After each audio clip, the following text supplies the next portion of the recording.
Bom dia, tarde ou noite. Hoje vamos falar das animações que eu consegui assistir nesse corrido ano de 2022. Não são as melhores, não são as piores, não são as mais importantes, são as que eu consegui assistir.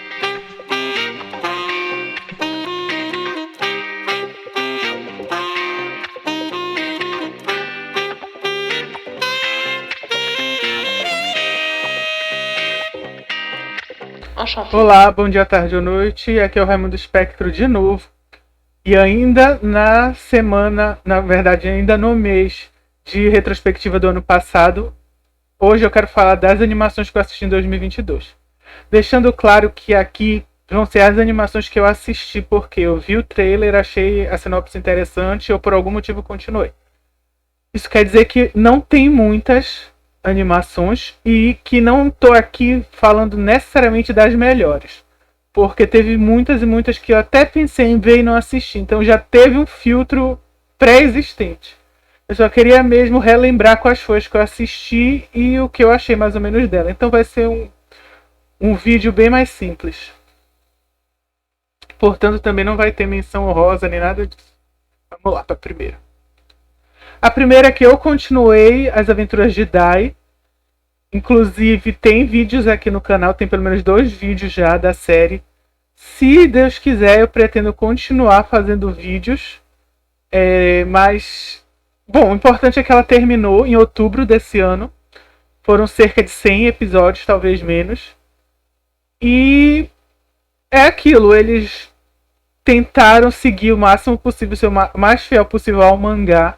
Porque essa série não deixa de ser um remake, mas na verdade ela é inspirada no mangá. E a série de antigamente, que veio aqui como Fly, acho que era o Menino Guerreiro, quando eu era muito, muito criança, ela também era baseada nesse mangá. E o mangá é baseado na série de games Dragon Quest. Então, cada vez mais elementos dos jogos vão sendo vistos a partir dessa temporada que saiu esse ano. E é isso, mas é uma série bem comunzinha de Battle Shonen. Não tem nada de surpreendente. É bom lembrar também que ela meio que é de antigamente. Apesar de ter sido feita agora, produzida agora, a lógica da história dela segue uma lógica de antigamente, porque o mangá é velho, né? Tem mais de 20 anos. Bem mais de 20 anos, na verdade. Acho que 30. Tem uns 30 anos esse mangá. Então, continuando, ainda na animação japonesa, teve o Chainsaw Man esse ano. E assim, eu não li o mangá, não cheguei a ler o mangá ainda, apesar de ele estar sendo publicado. Não me interessei tanto e eu tô meio que numa vibe de não estar muito interessado em coisas que estão sendo publicadas agora, pelo menos aqui no Brasil. Eu tô mais caçando coisas antigas, vendo coisas antigas e que já estão completas. Eu quero focar mais em coleções que eu possa completar.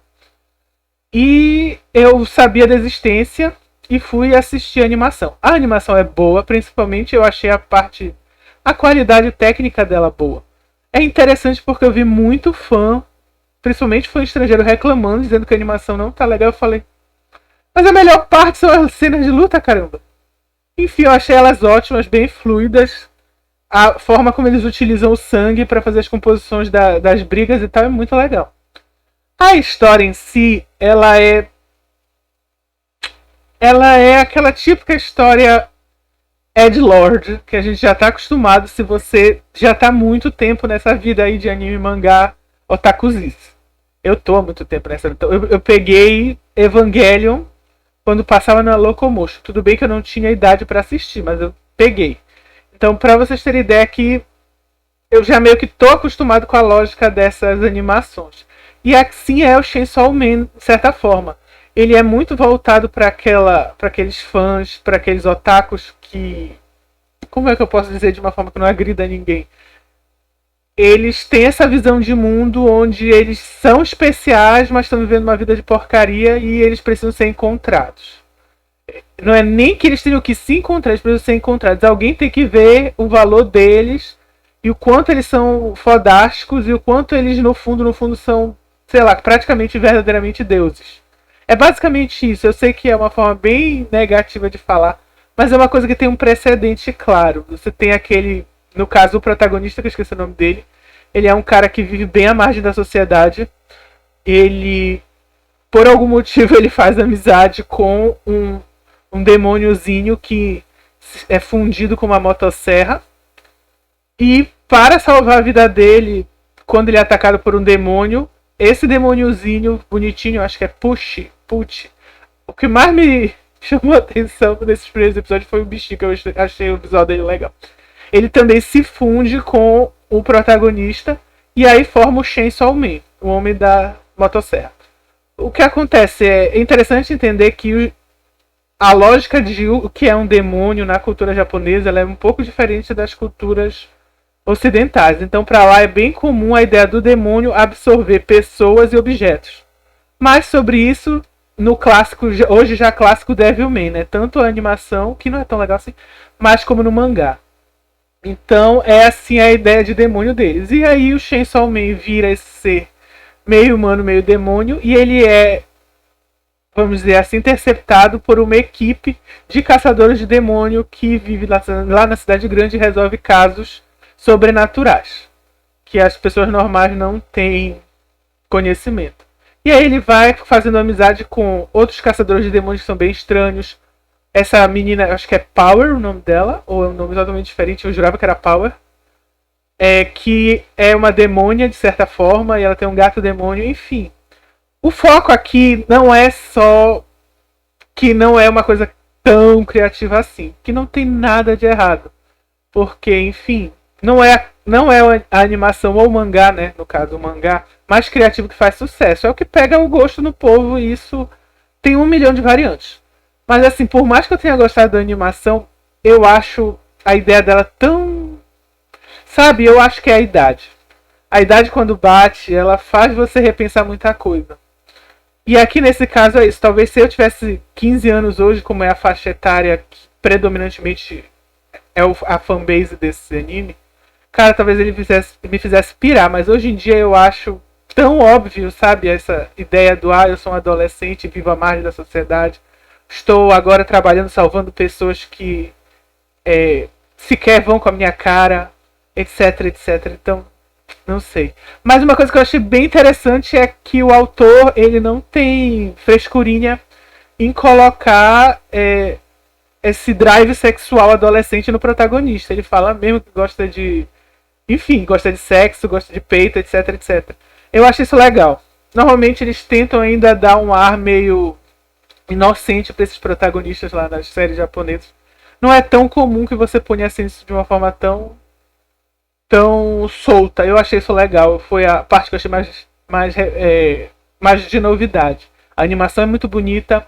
O protagonista ele tem carisma. O visual do protagonista é legal. Mas a história em si é aquilo. Edgelord, anime.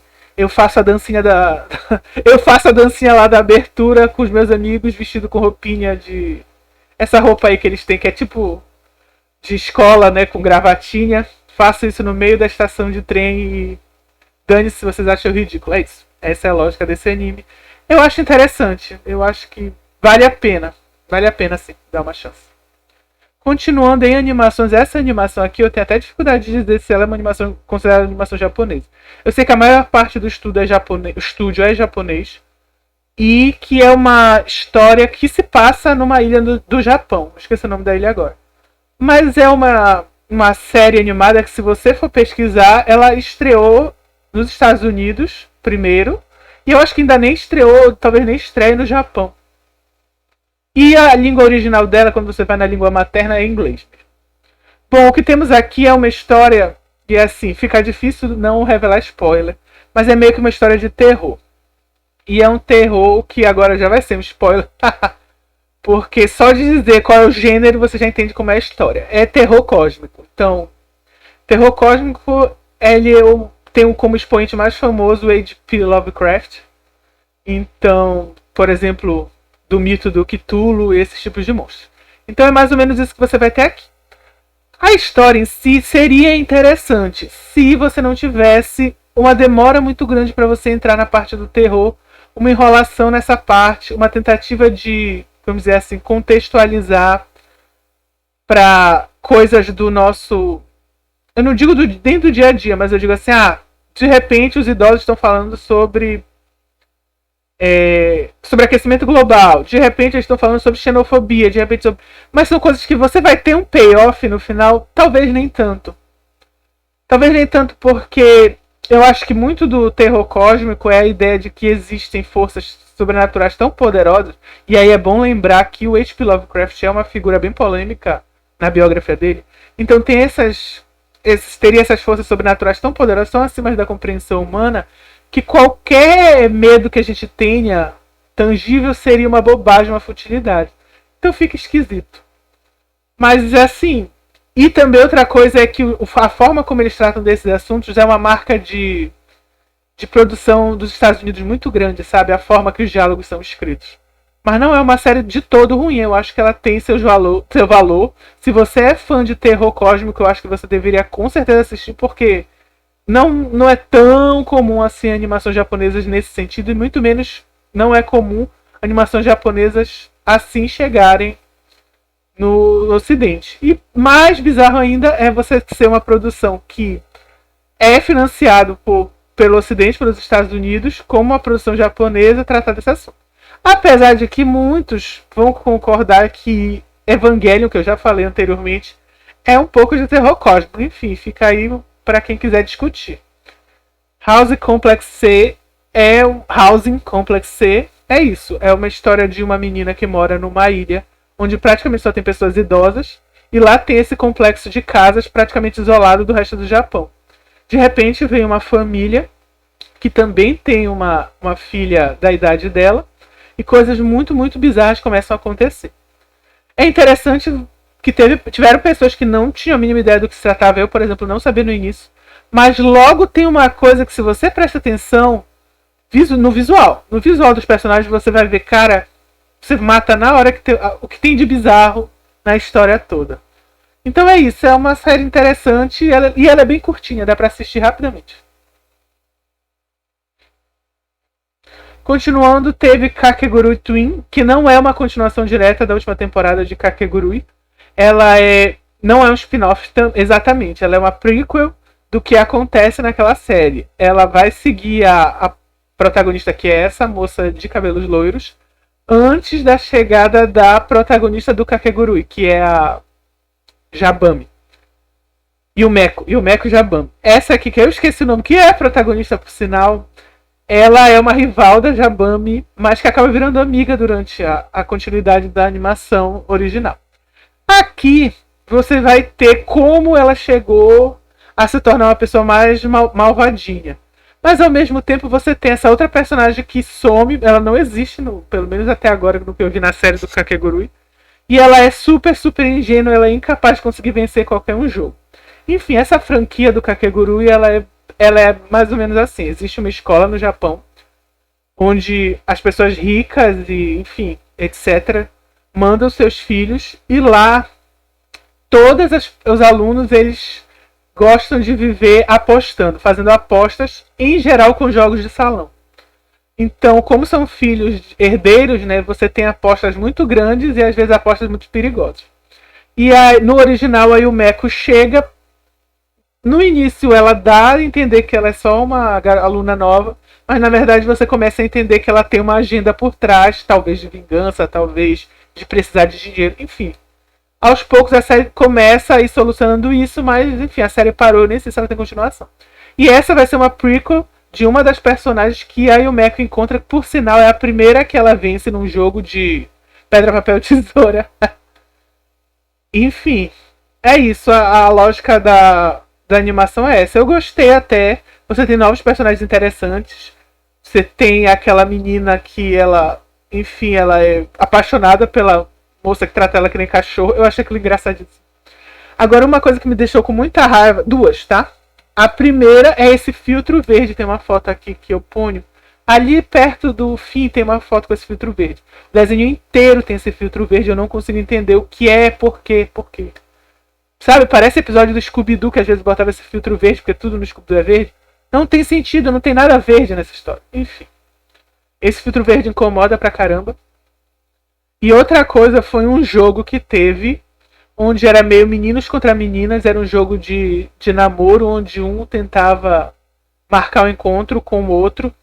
Enfim, aquele jogo não faz sentido, pelo menos não fez sentido nenhum pra mim, eu achei bizarro, totalmente sem noção, e isso é um problema dessa temporada. São muitos jogos que não são exatamente jogos de salão, são jogos inventados. No original tinham muitos jogos inventados, mas no geral eles tentavam adaptar jogos que já existiam. Nesse aqui eles, mano, abriu a porteira e foi inventando. E esse jogo dos meninos contra as meninas é insuportável. Agora, sabe o que é interessante? Apesar dele ser insuportável, ele é o mais fácil de você entender como acontece a tramóia. Eu lembro que quando, enfim, a protagonista percebe que teve a tramóia, ela fala assim, meu Deus, mas como isso aconteceu? Eu falei, é óbvio, né, minha filha? E aí quando revela como foi no episódio seguinte, acontece o que eu já tinha pensado. Eu falei, mas só podia ser. Enfim, mas eu acho interessante. Se você gostou de Kakegurui, não tem por que você não assistir esse. Não tem nem sentido. Continuando, mais um anime que foi o Ghost in the Shell Sek 2045. Só que a temporada 2. Aqui no canal já tem um vídeo sobre o filme, eu não fiz sobre a temporada. Talvez essa série vire um filme, né, também. Vamos acompanhar. E é isso de bom que ela tem.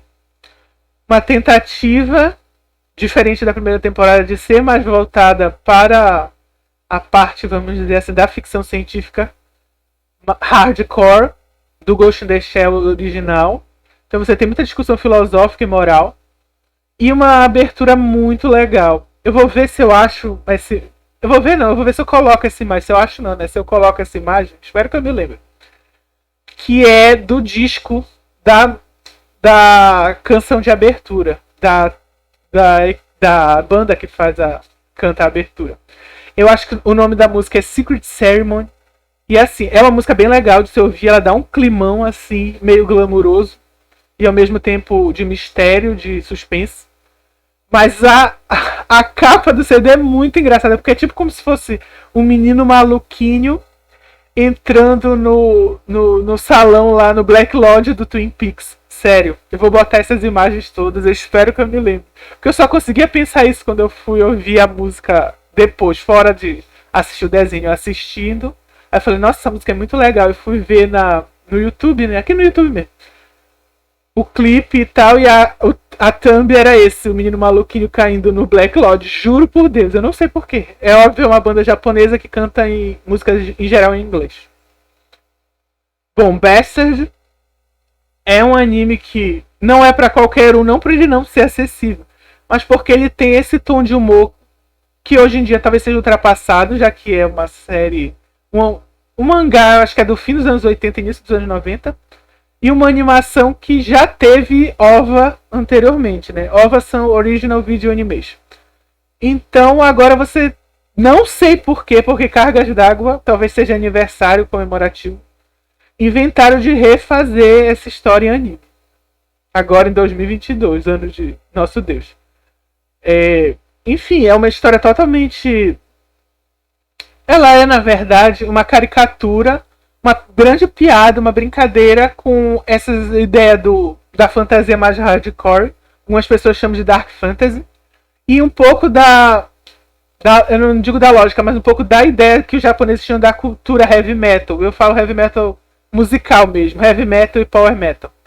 Então, inclusive, o protagonista ele vai ter várias técnicas, várias coisas que são relacionadas a bandas. Eu acho que, se não me engano, a magia de fogo dele, inclusive, se chama Guns N' Roses, algo assim. Enfim, tem várias referências à música de rock em geral. E aqui você tem uma história que é até interessante o início dessa história. Eu acho divertidíssimo. De tão que eu vejo a lógica da caricatura nela.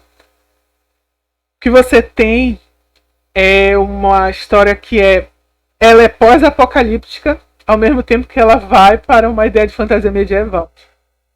Isso me fez me questionar se muitos dos jogos do Final Fantasy no meio que são assim, mas o que acontece é que o mundo estava lá na sua, e aí a certo ponto uma deusa, super deusa lá da destruição acorda e basicamente destrói o mundo, fazendo com que as pessoas meio que voltem para a Idade das Trevas. E aí a magia, voltam a ter magia, etc. E muitos anos depois nasce esse mago que quer dominar o mundo. Ele é do mal e quer dominar o mundo. Ele consegue ser selado, mas depois de muitos anos selado no corpo de um garoto, ele alguns asseclas deles e outras criaturas, outros demônios voltam a assolar a Terra e querem tomar o lugar que era dele. E aí eles têm a brilhante ideia de ressuscitar esse mago do mal para combater esses vilões agora. Porque eles acham que eles têm algum controle sobre ele, também porque eles estão desesperados. Então é isso, se você gosta de RPG japonês pré-anos 2000, você vai se divertir muito. Se você gosta de rock, você vai se divertir muito, mas principalmente se você não se importa com lógica do fanservice, do humor, assim, do humor baixo nível, e se você não tem problema com essa lógica da sexualização das personagens, porque você vai ter isso em, literalmente todos os episódios de 5 minutos. Inclusive, acho que o primeiro episódio inteiro, ele e uma outra princesa... Não, ele tá pelado o primeiro episódio inteiro, pra vocês terem noção da lógica que é. E tudo é uma desculpa pra ter uma cena erótica também. Então, se isso lhe incomoda, nem chegue perto. Eu achei divertido. Ainda vai ter... E eu achei estranho também que ainda vai ter continuação. A Netflix meio que anunciou a continuação, talvez ela tenha se enganado. Porque meio que o mangá não parou, o cara falou assim, não quero mais fazer isso. E foi fazer outra coisa e nunca terminou esse mangá. É um mangá que meio... Enfim, ele não levanta nenhum tipo de questão. Não é uma lógica assim de grandes temas profundos. É mais pra comédia, ação e diversão. Mas, interessantemente, ele foi porta de entrada para muitos outros animes e mangás famosos. E que se inspiraram nele e viraram grandes obras bem sérias. Então, não, o mundo não é assim tão simples, né? Também esse ano vi a 25ª temporada de South Park. Gente, muito boa essa temporada. Fazia um tempão que a série animada de South Park pra mim não era tão legal. Não tô aqui citando os filmes, nem os especiais. Na verdade, especiais, né? Não tiveram filmes, foram especiais. Do Covid, pós-Covid e agora recente o serviço de streaming. Eu tô falando da série animada no sentido de ter episódios de 20 minutos e tal. É uma série curta, foi uma temporada bem curta, de 6 episódios. Mas eu achei ele muito engraçado. Ele meio que volta pra lógica clássica do South Park, da coisa episódica. Eu achei divertidíssimo. Porém, eu achei que os 2 primeiros episódios são os mais fortes em termos de que podem ser lembrados no futuro. Principalmente o segundo, onde você tem uma brincadeira com o personagem do Tolkien, que é o único menino negro da escola de South Park, pelo menos no início, né, da série. E aqui fazem meio que um twist de 25 anos depois. E eu acho pelo menos bem engraçado. E teve o primeiro episódio que foi sobre a disputa entre... não é festa do pijama, é dia do pijama na cidade de South Park, porque algumas crianças foram impedidas de irem de pijama. Tem esse dia aqui onde todas as crianças podem ir de pijama para a escola e uma turma é impedida de ir, e tem toda uma discussão na cidade. Mas a parte engraçada é todo mundo se chamando de nazista porque discorda deles. Então, se você é a favor de que as crianças vão de pijama, você é nazista. Se você é contra, você é nazista. Nossa, muito bom.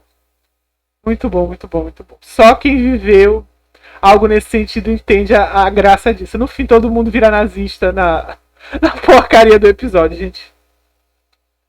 Foi bom, voltou com a corda toda. Eu não vejo a hora de como vai ser a 26ª temporada.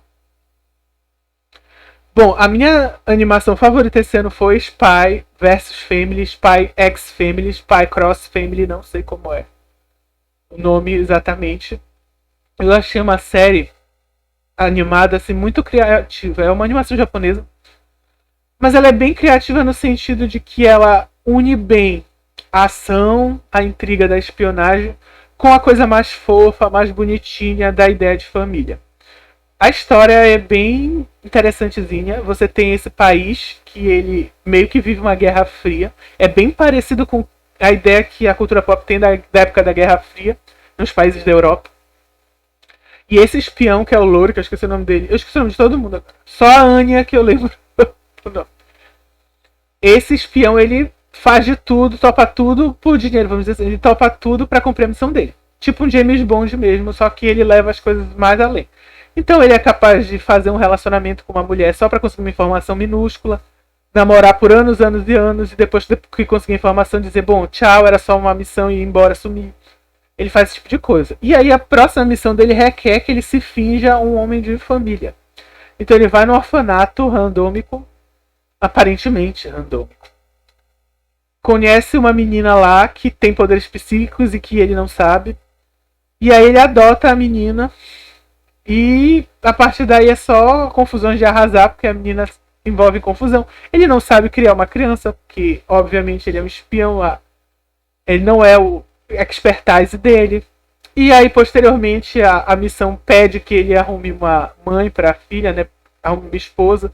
Aí ele acaba contratando e ficando amigo, né? Ficando mais próximo dessa moça que é uma assassina. Um espião, uma assassina. E é bem legal, porque você tem paralelamente a ação, né? A parte do mistério.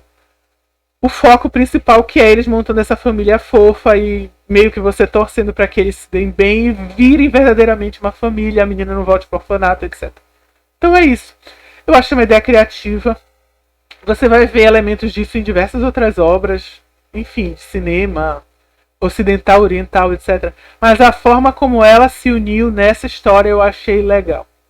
É interessante porque todo ano você parar pra pensar, tem sempre uma série japonesa que ela destoa nem sempre só pela qualidade ou por realmente ter mais fãs ou pessoas terem gostado mais, mas porque tem uma ideia tão diferentinha que faz você sempre lembrar dela. Então você sempre vai lembrar que existiu essa série. Eu achei ela muito boa e de todas aqui, se eu fosse para recomendar para uma pessoa que não assiste animação, qual ela deveria assistir, eu daria essa dica do Spy versus Family, Cross Family, X Family, sabe Deus o que é que tá escrito. É tipo Hunter versus Hunter. E é isso, gente. Muito obrigado por quem assistiu até aqui. Se você gosta do meu canal, por favor, pense em se inscrever, compartilhar o vídeo, comentar, curtir. E deem dicas aí de animações que vocês gostaram esse ano, o que vocês pretendem ver este ano. E o que vocês acham das animações que foram citadas aqui. Se vocês gostam, se vocês não gostam, se eu falei muita besteira, pode botar aqui nos comentários. Obrigado e até o próximo vídeo.